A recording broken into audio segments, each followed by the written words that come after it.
Ma'am రీసెంట్‌గా ఒక అబ్బాయి లాకప్ డెత్ అనేది ఏపీలో జరగడం జరిగింది. అసలు ఈ కేసు వెనుక ఏమై ఉంటుందనుకుంటారు? కానీ ఇప్పటివరకు తల్లి ఆవేదన చూస్తే అసలు చాలా వరకు బాధ కలిగే పరిస్థితి ఉంది. అసలు ఏం జరిగిందనుకుంటారు ఈ కేసులో? ఏముందండి, ఒక కేసులో ఇతను ముద్దాయి. చాలా ఉన్నాయి అతని మీద కేసులు. ఒక ఈ పర్టికులర్ కేసు వరకు ముద్దాయి అతను. అయితే అతన్ని విజయవాడ సిఐ బాగా వేధిస్తున్నాడు అనేది ఒక ఆరోపణ ఉంది. అంటే ఈ కేసులు ఇట్లన్నిటి తాలూకాలు. అందుకని అతను ఏదో బయటికి వేరే చోట ఉంటున్నాడు. అయితే వేరే చోట ఉండేటప్పుడు కూడా ఒక హత్య చేశాడు. కలిసి తాగుతూ మధ్యలో కోపం వచ్చి బీర్ బాటిల్ పగలగొట్టి పొడి చేస్తే ఒక అతను చనిపోయాడు. అదొక కేసు. సరే, ఇవన్నీ ఇలా ఉన్న పరిస్థితుల్లో ఇతను సిఐ అతన్ని పిలిపించుకున్నాడు. అతనితో పాటు ఇంకొంతమందిని కూడా పిలిపించుకుని వాళ్ళందరినీ సబ్ జైలుకి పంపించాడంట. ఇతను మట్టుకు స్టేషన్లోనే ఉంచాడు. మామూలుగా అయితే స్టేషన్లో 24 గంటల లోపు మేజిస్ట్రేట్ ముందన్నా సరెండర్ చేయాలి. లేదు అతను 7 సంవత్సరాల లోపు జైలు శిక్ష కనుక అయితే మాట్లాడేసి పంపించేసేసేయాలి. ఈ రెండిట్లో ఏదో ఒకటి చేయాలి. స్టేషన్లో మట్టుకు ఉంచుకుంటానికి లేదు. అయితే అతన్ని పిలిపించిన తర్వాత, మిగతా వాళ్ళని పంపించిన తర్వాత ఇతని గురించి ప్రపంచానికి తెలియకుండా అయిపోయింది. రోజు గడుస్తుంది, అతని జాడ తెలియట్లా. సరే, ఇప్పుడు ఆల్ ఆఫ్ ఏ సడన్ ప్రపంచం అంతా ఈ కేసు గురించి మాట్లాడుకుంటుంది. ఈ టైంలో ఆ తల్లి కూడా మాట్లాడుతుంది. ఏం చెప్తుంది ఆ తల్లి? ఒకరోజు హఠాత్తుగా నా దగ్గరికి పోలీసులు వచ్చారు, నన్ను స్టేషన్కి తీసుకెళ్లారు, కూర్చోబెట్టారు. నీ కొడుకుని చంపేస్తాను అది ఇదని సిఐ బెదిరించాడు. నాకు నీ కొడుకు ఎక్కడున్నాడో చెప్పు అన్నాడు. నాకు తెలియదయ్యా అన్నాను. నా ఫోన్ తీసుకున్నారు, నా ఫోన్ నాకు ఇవ్వలేదు అని ఆ తల్లి చెప్పే వెర్షను. ఈ రోజుకి నా కొడుకు కనిపించట్లేదు, అసలు ఉన్నాడా లేదా, ఉంటే చూపించండి అని ఆమె ఏడుస్తుంది. దీనాతి దీనంగా ఏడుస్తుంది. చనిపోయాడంటే చెప్పండి, ఆ కాస్త బూడిదివ్వండి, లేదంటారా నా కొడుకుని ఇవ్వండి, చూపించండి అని చెప్పి హెబియస్ కార్పస్ రిట్ పిటిషన్ వేసింది. వేస్తే కోర్టు కూడా చాలా గమ్మత్తుగా 29వ తారీఖు వరకు టైం ఇచ్చింది. ఇన్ని రోజులు ఇవ్వక్కర్లా. ఒక వ్యక్తిని ప్రొడ్యూస్ చేయడానికి పోలీసులకి అన్ని రోజులు పట్టదు. కానీ పోలీసులకి మంచి అవకాశం ఇవ్వాలి అన్నట్లుగా 29 వరకు అవకాశం ఇచ్చారు. ఈలోపు ఏం చేశారు? అసలు ఈ రిపోర్ట్ ఎవరైతే ఇవ్వాలో అతన్ని అక్కడైనా ఉంచాలి ఈ అబ్బాయిని వెతకటం కోసం. లేదు అనుకుంటే గనక అతనేది ఏదైనా తప్పు ఉంది అంటే గనక అతన్ని సస్పెండ్ చేయాలి. సస్పెండ్ చేయకోకుండా అతన్ని వీఆర్లో పెట్టారు, అంటే ఇంకో చోటుకు పంపించేశారు. ఇంకా అతనికి పనిష్మెంట్ ఏముంది చెప్పండి? ఆ విషయంలో పనిష్మెంట్ లేదు. సరే, ప్రజల దగ్గర నుంచి చాలా వ్యతిరేకత వస్తుంది, మీడియా మాట్లాడుతుంది, కోడేకి వస్తుంది. ఇంకప్పుడు ప్రభుత్వం కూడా దిగొచ్చి, సీఎం లేరంట ఊర్లో, వచ్చి అత్యవసరంగా సమావేశం ఏర్పాటు చేసి ఒక రిటైర్డ్ పోలీస్ ఆఫీసర్ చేత ఒక కమిటీ వేయాలి, అలాగే అతన్ని సస్పెండ్ చేయాలి అని చెప్పి సస్పెండ్ చేశారు. ఇందులో దీని వెనక ఎవరున్నా ఎంతటి వాళ్ళు ఉన్నా ఉపేక్షించడానికి వీల్లేదు అని ఒక రొటీన్ డైలాగ్స్ ఉంటాయి కదా, ఆ డైలాగ్స్ వేసేసారు. అయితే అసలు ఏం జరిగింది మరి? ఇప్పుడు కొన్ని ఫోటోలు ఏవో బయటకు వచ్చినాయి. ఆ ఫోటోలు ఎవరో కానిస్టేబుల్ ఇచ్చాడు అంటున్నారు. ఆ ఫోటోల్లో ఏంటంటే అతనికి కాళ్ళ గోళ్ళు బీకేసేసి అతనికి విపరీతమైన దెబ్బలు, నానా గందరగోళంగా ఉంది. సరే, ఈ మొత్తం చూశాక కాస్త నాకు చట్టం తెలుసు అనుకుంటున్నా. చట్టము అంటే వేరే ఎక్కడో ఆకాశం నుంచి ఊడిపోయింది కదా, నథింగ్ బట్ కామన్ సెన్స్. ఇప్పుడు మీరు కామన్ సెన్స్తో మీరు ఏమంటారు? ఓ మనిషి ఇంకో మనిషిని ఎట్లా కొడతారండి అని అడుగుతారు. ఇది కామన్ సెన్స్. నేనేమంటానంటే, ఒక మనిషిని ఇంకొక మనిషి కానీ, చట్టం రూపంలో ఉన్న పోలీసు కానీ కొట్టే హక్కు లేదు అంటాను. హక్కు లేదు. ఒక పోలీస్ ఏంటి చెయ్యాలి? ఒక అతని మీద కంప్లైంట్ వస్తే అతన్ని పిలిపించి, ఇది ఇతను చేసింది, ఇతనితో మాట్లాడిన తర్వాత నిజంగా కేసు పెట్టాల్సిన అవసరం ఉందా, లేకపోతే కేసు పెట్టిన వాళ్ళే ఏమన్నా అటు ఇటుగా పెట్టారా, ఇవన్నీ ఆలోచించాల్సిన అవసరం ఉంది. ఆలోచించాల్సిన అవసరం ఉన్నప్పుడు దీని గురించి ఏమీ అర్థం కానప్పుడు ఏం చేయాలి? నువ్వు ఎంక్వైరీ చేయాలి. అతని ఇంటికి పంపించేసేసి ఎంక్వైరీ చేయాలి. నువ్వు ఎంక్వైరీ చెయ్యవు. కానీ ఇతను పట్టుకుని హింసిస్తావు, అతని నోటితోనే అతను చెప్పాలి అన్నట్లు. అతనితోటి 164 స్టేట్మెంట్ రికార్డ్ చేసేసుకుని అతని మీద ఛార్జ్ షీట్ పెట్టేసేసి అయిపోయింది, చేతులు దులుపుకుందాం. ఇది ఆ పోలీస్ పని కాదు కదా. నువ్వు ఒక అనుమానితుడిని తీసుకుని వచ్చావు, అతను నిందితుడని నీకు అనిపించింది, దానికి తగ్గట్లు సాక్ష్యాధారాలు కనిపిస్తున్నాయి.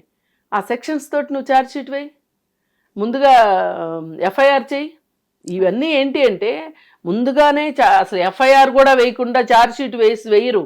ఎఫ్ఐఆర్ ఎందుకు వేస్తారు అంటే ఈ ఎఫ్ఐఆర్ గురించి ఆ క్లయింట్ ఎవరైతే ఉంటారో, అనుమానితుడో లేకపోతే నిందితుడో లేకపోతే నేరం మోపబడినవాడో, వాడు దాని గురించి మాట్లాడుకుంటాడు. నాకు దీనికి సంబంధం లేదు సార్ అని చెప్తాడు.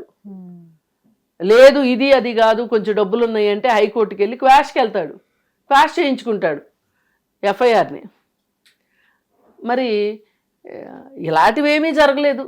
ఇలాంటివేమీ జరగనప్పుడు ఏదో ఇక్కడ జరిగిందనే అనుకుంటారు కదా. అందులోనూ ఆ మెయిన్గా సాయి కృష్ణని అంత టార్చర్ చేశాడని కనిపించకపోవడానికి రీజన్ అసలు ఇప్పుడు అతను ఉన్నాడా లేడా చెప్పమంటున్నారు.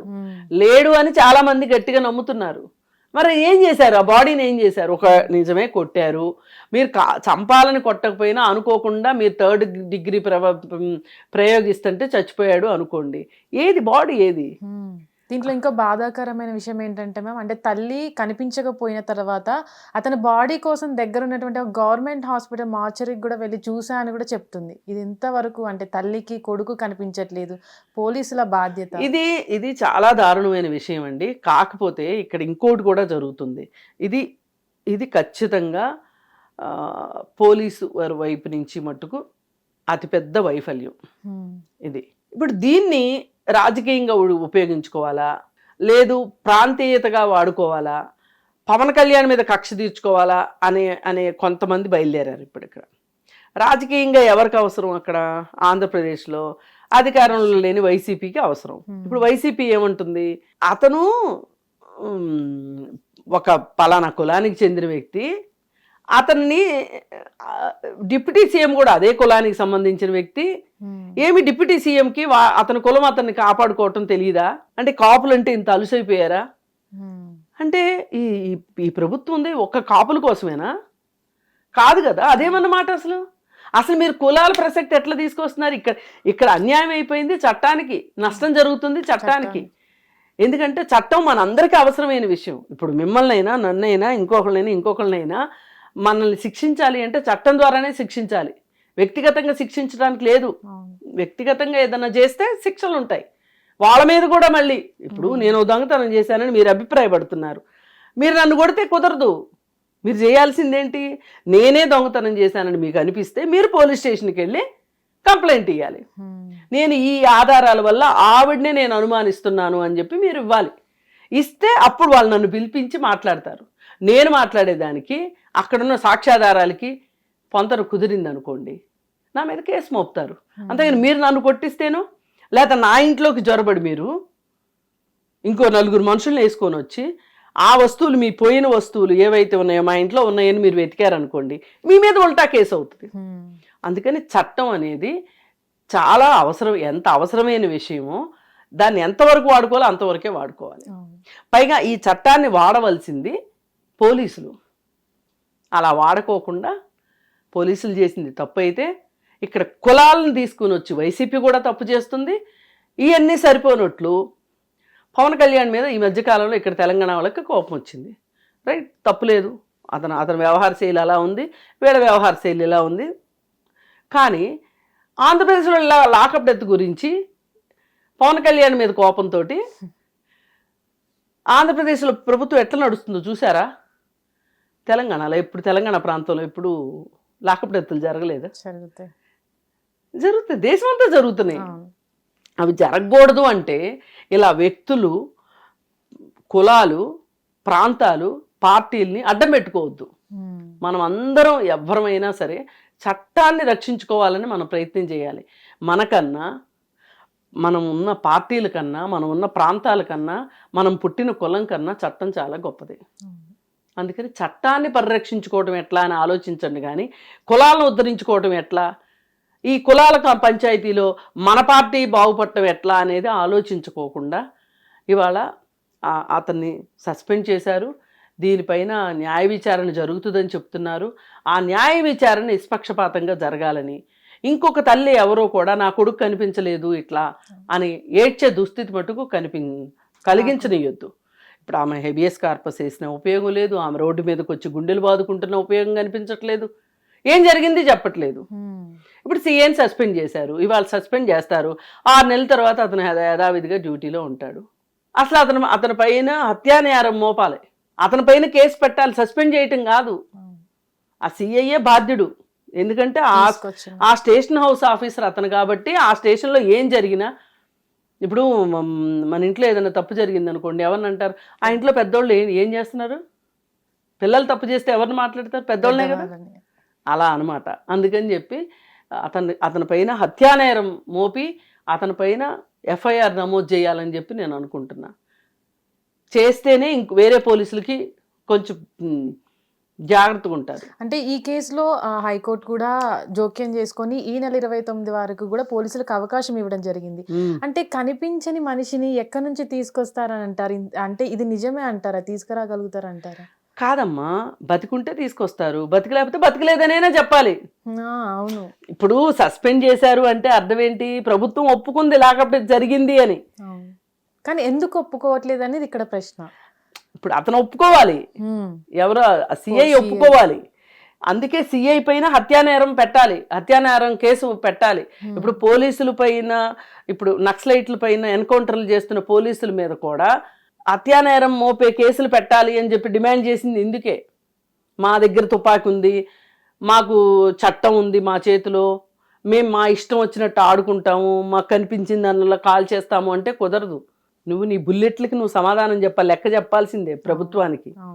అందుకని ఏంటంటే ఈ సిఐ పైన నా ఉద్దేశంలో అయితే అతని పైన హత్యానేరం మోపాలి, హత్యానేరం కేసు నమోదు చేయాలి అతని పైన. ఖచ్చితంగా రేపు 29వ తారీఖు ఇదే చెప్తారు, లాకప్ డెత్ జరిగింది, ఇది గుట్టు చప్పుడు కాకుండా మేము కాల్ చేసామో పూర్తి చేసామో ఏదో ఒకటి చెప్పాలి. చెప్తే కూడా కుదరదు, మళ్ళీ దానికి ఆనవాళ్ళు చూపించాలి. అందుకని ఇంత దాకా తెచ్చుకోవద్దు ఎవరో కూడా. ఇవాళ ఆమె ఇంట్లో కొడుకు లాకప్ డెత్ అయ్యాడు, రేపు ఇంకొకళ్ళ ఇంట్లో వాళ్ళు జరగచ్చు, రేపు ఇంకొకళ్ళ ఇంట్లో వాళ్ళు, రేపు మన ఇంట్లో కూడా జరగచ్చు. అందుకని పోలీసులకి వాళ్ళ పరిధులు పరిమితులు చెప్పాలి, పోలీసు డ్యూటీ ఏంటో చెప్పాలి. పోలీసు పరుషంగా కూడా మాట్లాడడానికి లేదు చట్టం ప్రకారం, అన్పార్లమెంటరీ లాంగ్వేజ్ యూజ్ చేయడానికి లేదు, అందులో ఏ విషయాన్ని కూడా పర్సనల్ గా తీసుకొని అటాక్ చేయడానికి కూడా లేదు. నీ వ్యక్తిగతమైన స్వార్థాలకో వ్యక్తిగతమైన కక్షలకో నీ లాఠీని వాడటానికి వీల్లేదు అనేది ఉన్నది. అలాగే కొట్టే హక్కు లేదు, తిట్టే హక్కే లేదు అంటే కొట్టే హక్కు ఉంటుందా? లేదు. మరి ఎందుకు చేసినట్టు? నీ డ్యూటీ అల్లా నువ్వు కేసు నమోదు చేసుకో, విచారించు, నీ పరిధిలో ఎఫ్ఐఆర్ చెయ్యి, తరువాత ఛార్జ్షీట్ వెయ్యి, రేపు కోర్టు పిలిస్తే వెళ్ళి నీ వాంగ్మూలం ఇవ్వు. ఇంతకంటే పోలీస్కి వేరే లేదు, ఎక్స్ట్రా పవర్స్ లేవు. ఇది అర్థం చేసుకోవాలని నేను కోరుకుంటున్నాను. ఇతని పైన జస్ట్ సస్పెండ్ చేసి వదిలేస్తే కాదు, అతన్ని సర్వీసెస్ నుంచి రిమూవ్ చేస్తాను అంటేనే లాకప్ డెత్లు జరగకుండా ఉంటాయి. హిట్ టీవీ యాప్, ఇందులో short news, live news, entertainment shows, movies, digital magazines తో పాటు మీ జిల్లా వార్తలను కూడా ఫ్రీగా చూడొచ్చు. ఇంకెందుకు ఆలస్యం, వెంటనే హిట్ టీవీ యాప్ ని డౌన్లోడ్ చేసుకుని ఫ్రీగా ఎంటర్టైన్మెంట్ పొందండి. Hit TV app, hit TV app, please download hit TV app. Hit TV app ని ఫ్రీగా డౌన్లోడ్ చేసుకుని ఎంజాయ్ చేయండి. మీకు నచ్చిన ఎంటర్టైన్మెంట్ కోసం హిట్ టీవీ యాప్ ని ఫ్రీగా డౌన్లోడ్ చేసుకుని ఎంజాయ్ చేయండి. హిట్ టీవీ యాప్ ని డౌన్లోడ్ చేసుకుని ఆస్వాదించండి, ఆశీర్వదించండి. ఇంతమంది సెలబ్రిటీలు హిట్ టీవీ యాప్ ని డౌన్లోడ్ చేసుకోండి అని చెప్తున్నారంటే ఎంత మంచి యాప్ ఆలోచించండి. అమెరికా అమెరికా అమెరికా అమెరికాలో చదవాలనుకునే వాళ్ళకి విశ్వసనీయమైన పేరు మన శౌర్య కన్సల్టెన్సీ. UK లో 1 year masters, UK లో 1 year masters, 2 years work permit up to 5 years visa. Contact Saurya Consultancy. Contact 89851 89851.